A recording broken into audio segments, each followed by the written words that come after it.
At my sister's wedding, my uncle got drunk and confessed his love for my wife.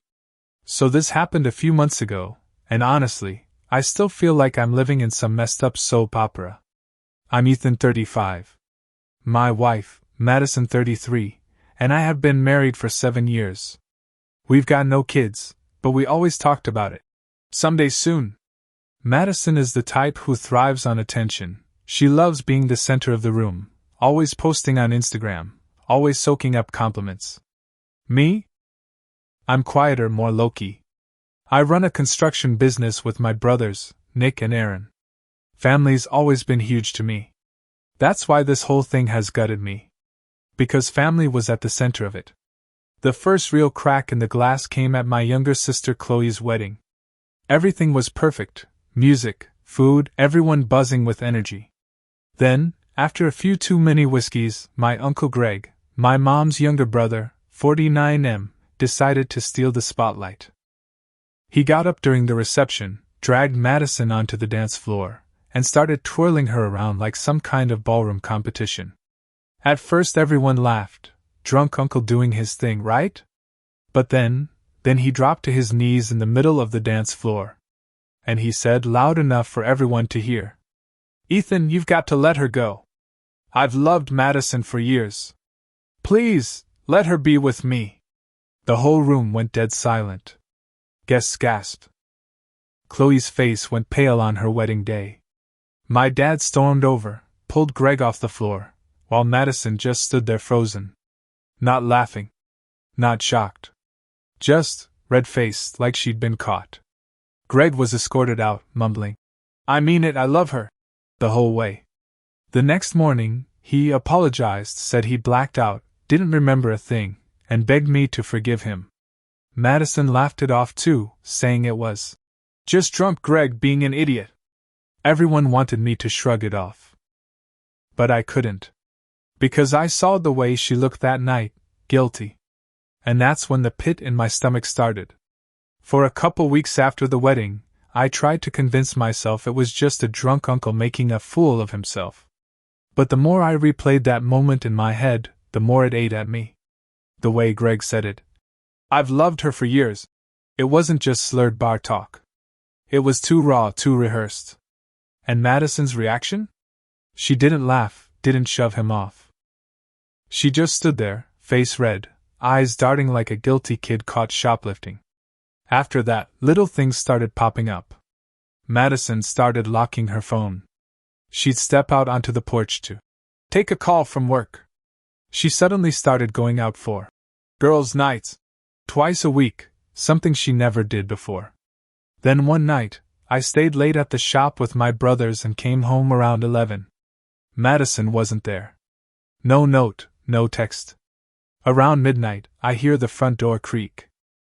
I peek from the hallway and there she is, sneaking in barefoot, hair messy, her dress wrinkled like she'd been, well, busy.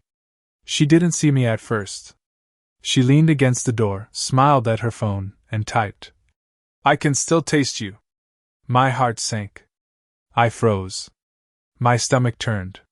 I went into the bedroom ahead of her, pretending I'd been asleep. She came in smelling like cologne that sure as hell wasn't mine. She climbed into bed, kissed my cheek, and whispered, "You asleep, babe?" That's when I knew. But I needed proof. A week later I got it. I checked the phone records. Dozens of calls to one blocked number, late at night, early mornings. Always when she was with the girls. I did some digging and traced it. It was my Uncle Greg's number. And just like that, Chloe's wedding night wasn't a drunken joke anymore. It was the truth spilling out in front of everyone. The night I saw the phone records, I didn't even wait. I walked straight into the living room where Madison was curled up on the couch with a glass of wine, scrolling through Instagram like nothing was wrong. I put the printouts of the call logs down on the coffee table. "Why are you talking to Greg almost every night?" She glanced at the papers, then at me, and immediately rolled her eyes. "Are you serious, Ethan? You're jealous of your own uncle? That's pathetic." My blood was boiling. "Don't play me, Maddie. You've been sneaking out, lying about girls' nights, locking your phone. Don't tell me this is nothing. She crossed her arms, voice sharp. You're paranoid. Maybe if you weren't so obsessed with work and your brothers, I wouldn't need to talk to someone who actually listens. That cut deep. I've been breaking my back building a business so she could live comfortably, and here she was throwing it in my face. I pressed harder. Then explain the text I saw. I can still taste you. Explain that, Madison. Her face went pale for a second, then she snapped back. You're spying on me now? God, Ethan, do you hear yourself? This is exactly why I need space. You're controlling. Gaslighting 101. I tried again. Was it true? What Greg said at the wedding, that he's loved you for years. Is that why you didn't shut him down? Because you've been sneaking around with him? She slammed her wine glass down so hard I thought it would shatter. You're disgusting. Thinking I'd ever touch your creepy uncle. I can't believe you're accusing me of this. But the thing was, she didn't deny the calls. She didn't deny the text. She just attacked me. And that told me everything I needed to know. After that confrontation, I felt like my whole world tilted sideways. I sat in my truck that night for hours, staring at the steering wheel, trying to figure out if I was insane or if my wife was really betraying me with my own uncle. The humiliation hit first. I kept picturing that wedding scene, Greg on his knees, begging me in front of everyone to let her go. How many of my relatives laughed nervously that night because they already knew? How many whispered behind my back while I smiled like an idiot, thinking I had the perfect marriage? Then came the self-doubt. I couldn't stop replaying Madison's words. If you weren't so obsessed with work and your brothers, maybe I wouldn't need someone else. Was she right? Had I worked too much? Neglected her? Was I so boring that my own wife had to sneak around with my uncle to feel alive? And then the anger boiled up. Not just at her, but at myself. I'd busted my ass for 7 years, gave her a home, vacations, gifts, everything she ever wanted. And in return, she spit in my face and told me I wasn't enough. Nights got the worst. I'd lie awake next to her while she slept peacefully, and my brain would torment me with images of her sneaking over to Greg's, his hands on her, her whispering the same "I love yous" she used to give me. I started pulling away from everyone. Even my mom noticed. She asked if I was okay, and I just lied, said work was stressing me out.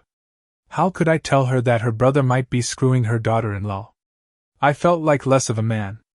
Less of a husband. Less of a son. But the longer I sat in that pit, the more a new feeling started creeping in, not just anger, but resolve.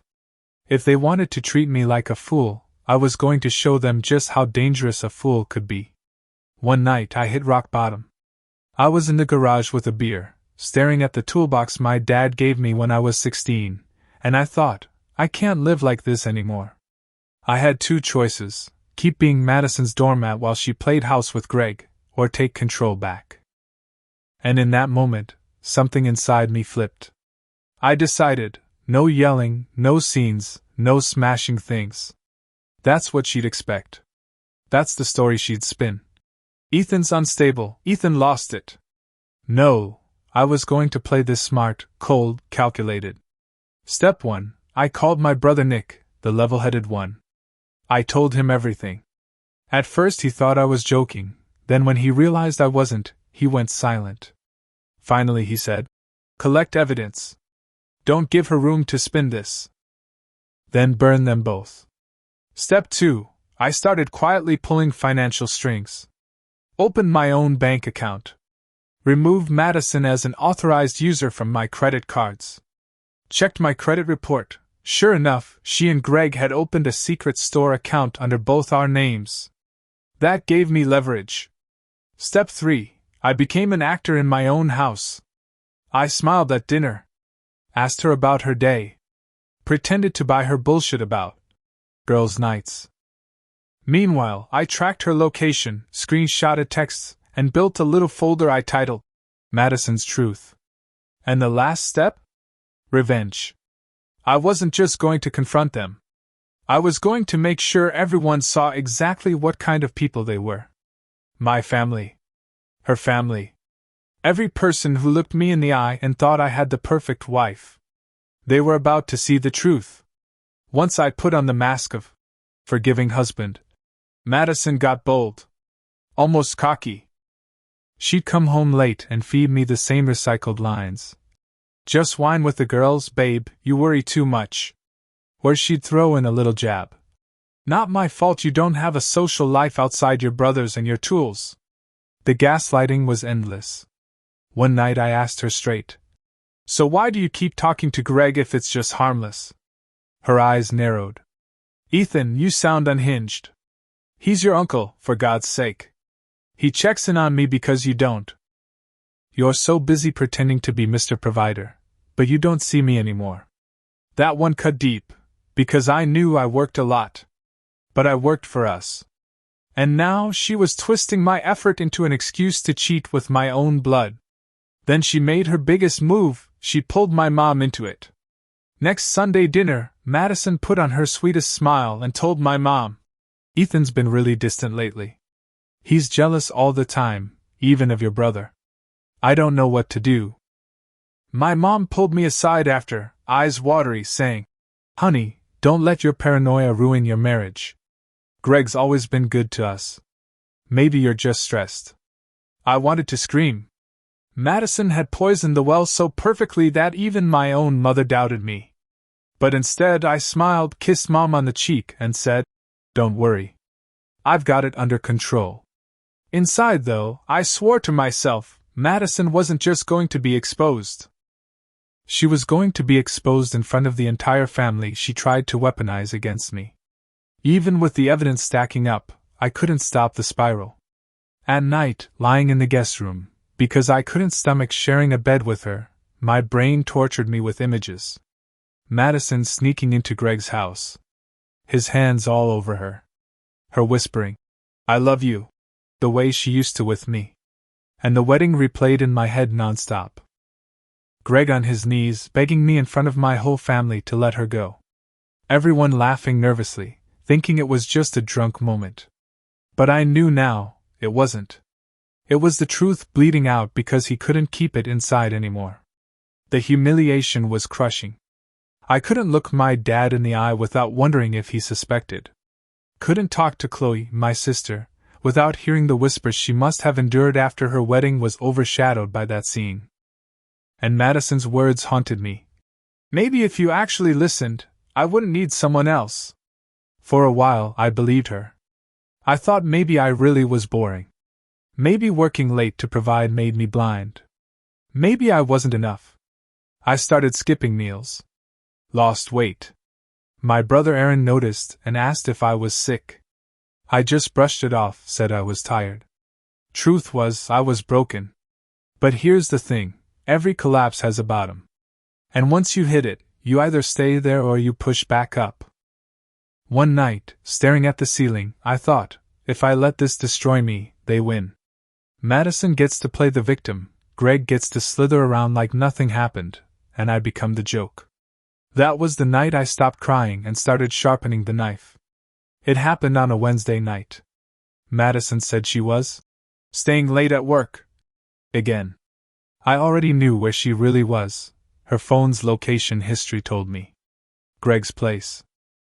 Instead of driving over in a rage, I sat at the kitchen table with a notebook, a cold beer, and every shred of evidence I'd gathered. Phone logs, screenshots, GPS pins, even a photo I'd snapped of her car parked outside Greg's house. I laid it all out like a detective working a case. And I realized something. I had enough to end this marriage clean, to scorch the earth behind me, and to make sure either of them ever recovered their precious reputation. That night I decided 3 things. 1. I wouldn't let them spin it. They'd painted me as paranoid, jealous, controlling. Nope. I'd drop the truth so hard no one could deny it. 2. I'd hit them where it hurt most, family. They thought they could humiliate me at Chloe's wedding? Fine. I'd humiliate them in front of every relative who ever believed their lies.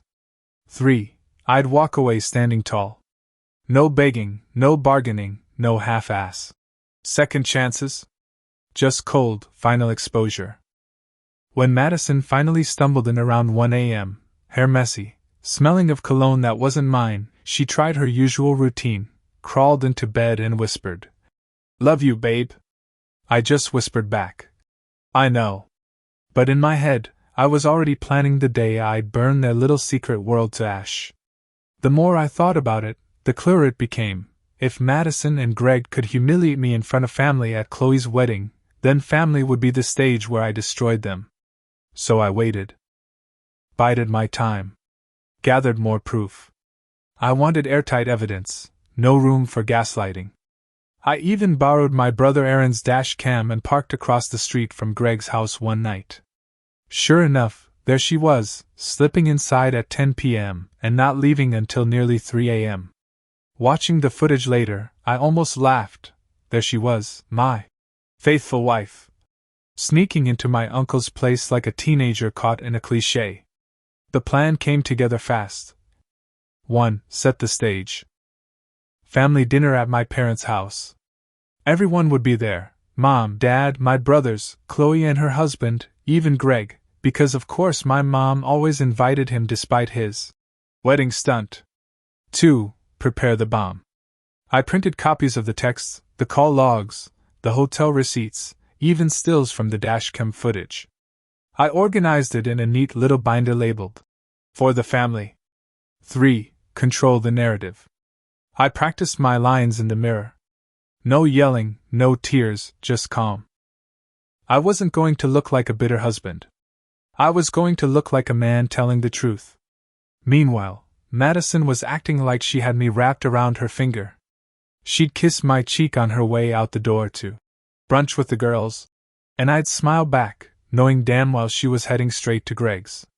Every lie she told me just fueled me more. Because soon, every smug grin, every dismissive eye roll, every gaslight, it would all blow up in her face. And the best part? She wouldn't see it coming. The night of the family dinner, I felt like I was walking into battle. My mom had made her usual spread: roast beef, mashed potatoes, way too many side dishes. Everyone was in good spirits. Madison was laughing it up with Chloe, acting like she was the perfect daughter-in-law. And there was Greg, sitting across from me, pretending nothing had ever happened. Halfway through dessert, I cleared my throat. "Hey everyone! Before we finish, I've got something to share." The room went quiet. Madison gave me a side eye, probably thinking I was about to make some corny toast. I slid the binder onto the table. "This," I said, "is the truth about my wife and my uncle." Greg's face drained of color immediately. Madison laughed nervously. "Ethan, what the hell are you doing? Stop being dramatic." I flipped the binder open and started passing pages around. Screenshots of texts. Last night was perfect. Call logs. Hotel receipts. Photos of Madison's car outside Greg's house at 2 a.m. The dashcam still of her walking up his driveway. The room exploded. My dad slammed his fist on the table so hard the glasses rattled. "Greg, you son of a bitch!" My mom covered her mouth, shaking her head, whispering, No, this can't be real." Chloe started crying, saying, "You ruined my wedding day and I didn't even know it." Greg tried to stammer out something about being lonely and confused. But my dad stood up and shouted, "Get the hell out of my house." "And Madison?" She turned on me. Red-faced, spitting venom. "You're pathetic, Ethan. Airing our dirty laundry like this? You think this makes you look strong? You look like a bitter little man." I leaned back in my chair calm as ever and said, "No, Madison. For the first time in months, I don't look like the fool. You do." And with that, I let the silence hang heavy while the weight of the truth sank into every corner of that dining room. The aftermath of that dinner spread through the family like wildfire. By the next morning, my phone was flooded with messages. Cousins texting me things like, "Holy shit, Ethan, I can't believe it," and Madison always seemed fake to me. My aunt, Greg's ex-wife, who divorced him years ago for reasons she never shared, sent me a long text basically saying, Now you know why. My mom was devastated. She kept saying, "My own brother? My own brother did this to you." She told me she couldn't even look at him again. My dad, on the other hand, was all fire and brimstone. He called Greg a disgrace, told him never to show his face at another family gathering. And the fallout didn't stop there. Madison's parents found out too. Apparently my mom called them in tears that night, and when they confronted Madison, she spun the same tired lies. It wasn't like that, Ethan exaggerated, he made it up. But the problem was, I had receipts. Screenshots, timestamps, photos. Proof you can't wiggle out of. Her own sister texted me. "I can't believe she did this. I'm so sorry, Ethan." Madison, though? She doubled down. Started telling anyone who would listen that I was controlling and abusive. That I made everything up to smear her. But the evidence spoke louder than her lies. The more she protested, the guiltier she looked. And Greg? He went underground. Deleted his social media, stopped showing up at family events. The man who once stood on a wedding dance floor and begged me to let Madison go was now a ghost. For once, I wasn't the one humiliated. They were. And I can't lie, after months of being gaslit, after nights of hating myself, it felt damn good. After that dinner, Madison's carefully curated world collapsed like a house of cards. First, Greg cut her off. Cold. The man who got on his knees at my sister's wedding, begging for her, suddenly ghosted her. She called him nonstop. I know because her number showed up on my uncle's phone bill that eventually landed in my dad's hands. 58 missed calls in 2 days. 0 answers. Then came the friends. The same girlfriends she used as alibis started backing away. Some even DM'd me with, "I had no idea, I just thought she was venting about you working too much." Turns out Madison had been feeding them stories about me being controlling, to justify her sneaking out. Once the truth came out, they didn't want any part of the drama. Her family was next. Her dad refused to speak to her, said she'd disgraced herself. Her mom tried to be supportive at first, but even she couldn't excuse it once she saw the texts in black and white. And her younger sister? She blasted Madison on Facebook, writing, "Cheating on your husband with his uncle is beyond trashy. Don't ever talk to me again." At work, it wasn't much better. That little boutique firm she worked at. The gossip traveled fast. Clients started dropping. Within a month, she resigned. Which I read as, they showed her the door before the scandal dragged the whole place down. And in our house, she unraveled. She'd pace the kitchen at 2 a.m., crying, muttering, "I can't believe he did this to me." Like I was the one who ruined her life. Not her. Not Greg. Me. The saddest, most pathetic part? One night she actually tried to crawl into my bed, whispering, "Ethan, let's just forget it happened. We can still be happy." I looked her dead in the eye and said, "Madison, I don't forget. And you don't deserve happy with me." She broke down sobbing. But I felt nothing. Just done. The morning after she tried to crawl back into my bed, I called my lawyer. I didn't even hesitate. By the end of the week, the divorce papers were drafted. Adultery was a factor in my state, and with the pile of evidence I'd collected, my lawyer said it would be a clean kill. Madison wouldn't be walking away with half my business or a free ride on my back. When the process server showed up at the house, I wasn't there. I didn't want to see her face when the envelope landed in her hands. But my brother Nick told me later she called him screaming, "Ethan can't do this to me. He's ruining my life." No, Madison. You ruined your own life. She tried everything. Begged me to work on it. In therapy. Left me long, tear-stained letters about remembering the good times. Even tried seducing me again, came into the garage in lingerie, leaning on the doorframe like some kind of bad soap opera. I just shook my head. You don't get to play wife anymore. By the time the court date rolled around, she was a shell of herself. She looked smaller, weaker, her confidence gone. She tried to argue, But every time her lawyer opened his mouth, mine dropped another receipt. Texts. Photos.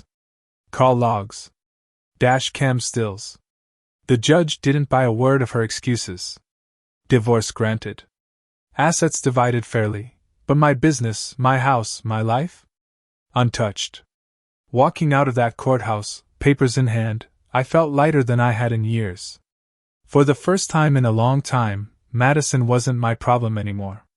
After the divorce, the house felt like a tomb. Every corner reminded me of her, the perfume in the bathroom, her stupid throw pillows on the couch, even the faint scratches her heels left on the hardwood when she stormed out during fights. So I gutted it. New paint. New furniture. New mattress. I donated every single thing she'd ever bought or touched. It was like exorcising a demon from my own home. Then I turned inward. I hit the gym hard with my brother Aaron. At first it was just to burn off the anger, but then I started to actually feel good again. Stronger. More confident. My family noticed. Even my mom, still heartbroken about her brother's betrayal, told me one night, "Ethan, you look like yourself again." I picked up hobbies I'd put aside for her. Fishing trips with Nick. Playing guitar again. I even started taking motorcycle lessons, something Madison always called reckless, but secretly I think she just didn't want me to have joy without her. Therapy helped too. My therapist cut right through the lies I'd internalized. She said, "Cheating isn't a reflection of your worth. It's a reflection of hers." That line stuck with me. Slowly, the humiliation turned into strength. The sadness turned into clarity. And the best part?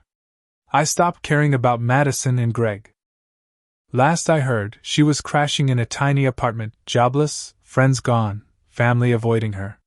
Greg was a ghost, drinking alone at some dive bar 2 towns over. Me? I had my business, my family, my freedom. For the first time in a long time, I wasn't surviving. I was living. It's been almost a year since Chloe's wedding, the night my world cracked open. And here I am, not just standing, but standing taller. Madison's gone. Greg's a pariah. And me? I've built a new life brick by brick. I don't wake up with that pit in my stomach anymore. I don't second-guess every word I say or wonder if I'm enough. I know now I gave Madison more than she ever deserved. The cheating wasn't about me lacking, it was about her emptiness. And Greg's weakness. Funny thing is, I don't even feel angry anymore. I feel grateful. Because as brutal as the betrayal was, it forced me to rebuild myself into a stronger version of who I was. I've got my business thriving, weekends with my brothers, dinners with my parents where the laughter feels real again. I even started dating a little, nothing serious yet, but I don't feel bitter. I actually feel excited, like the next chapter might finally be written on my terms. So if you're reading this, stuck in the same hell I was, here's what I learned. Trust your gut. If something feels wrong, it probably is. Don't let them gaslight you. Cheaters will twist your reality until you don't recognize yourself. Hold the line. Play it smart, not loud. Evidence beats yelling every time. Expose the truth. Don't carry their lies alone. Let the world see who they really are. Rebuild for you. Revenge feels good in the moment, but growth feels better forever. Madison thought she broke me. Greg thought he stole something from me. What they really did was set me free. And I'll never let anyone cage me in lies again.